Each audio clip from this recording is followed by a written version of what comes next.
were hungry for information. But how hungry? And what kind of information would satiate? In 1980, Ted Turner launched CNN to tremendous skepticism because it promised to provide news 24 hours a day, 7 days a week. Apart from a handful of established reporters like former NBC newsman Bernard Shaw, the company was largely employed by college students and graduates with little experience running TV production. Unfolding before cable audiences across America, 24 hours a day, international news, national news, the events that shape all of our lives. Communicated with the immediacy of satellite technology. Cable News Network. CNN, based in Atlanta, with bureaus reporting from around the U.S. and around the world.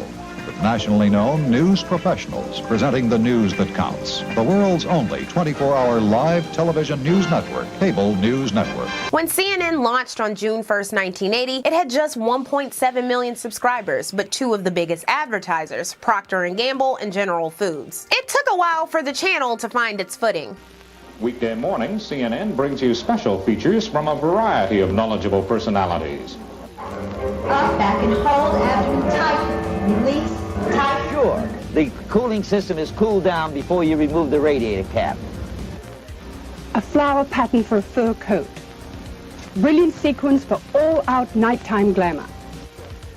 Get quick, penetrating roots, new roots, out into the soil. You need to break up the shape of this pot. Though the studio's expenses were twice what was projected and revenue was half of what was expected, the network covered a number of high-profile events in rapid succession. CNN attended both the Democratic and Republican national conventions, and its 24-hour format allowed it to cover each event from multiple angles that other news programs didn't have the time for. CNN also broke John Lennon's assassination and was the first news station to confirm in 1981 that Reagan had indeed been shot and was in critical condition. In just 2 years, there were over 13.9 million homes with CNN, and by the end of the 80s, CNN was in over 53.8 million homes. ABC, CBS, and NBC, or the Big Three, would come to launch their own late-night news shows and other programming to capitalize on the appetite for round-the-clock news. Stories like the 56-hour 1987 rescue of Midland, Texas infant Jessica McClure, or Baby Jessica,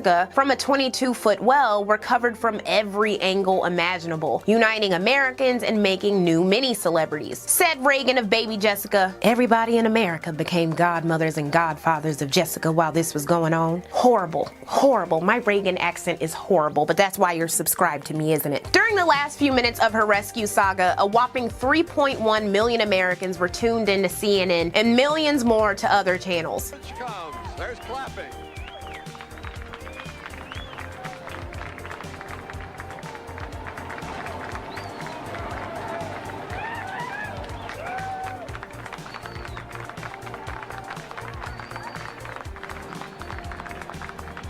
Worldwide donations, at least 700,000, including money from the Reagans, whose experience would net a TV movie and a meeting at the White House. Elaborated the New York Times, the Walt Disney Company sent a 5-foot-tall Winnie the Pooh, along with an invitation to visit Disneyland as their guest. The Federal Express box that brought the bear was signed by FedEx employees at every stop along the way. A well-wisher in Vienna sent a chocolate cake. Someone closer to home shipped Jessica a custom-made waterbed. A Shar-Pei puppy, which she named Shirley, was also a gift. She received enough clothing to last until she was 5. She was even invited to the Vatican for an audience with the Pope. The McClure family's fame and gifts would quickly turn their neighbors against them. Several rescuers and the McClures themselves got divorces, partly due to the strain from so much attention, and the overnight fame of Jessica's primary rescuer, Robert O'Donnell, was so overwhelming that it was attributed to his 1995 death by suicide. After the rescue, his phone rang non-stop. He made TV appearances, and he and other rescuers were torn apart by narrative infighting regarding the Jessica McClure movie. Because there was more news airtime, there was more conjecture and more fluff, as well as attention paid to a more diverse range of experiences and a new type of budding celebrity. Routine situations that became catastrophes, or life experiences that became ensnared into 24-hour news fodder, could give a once anonymous person valuable fame, potential money, or unfathomable misery.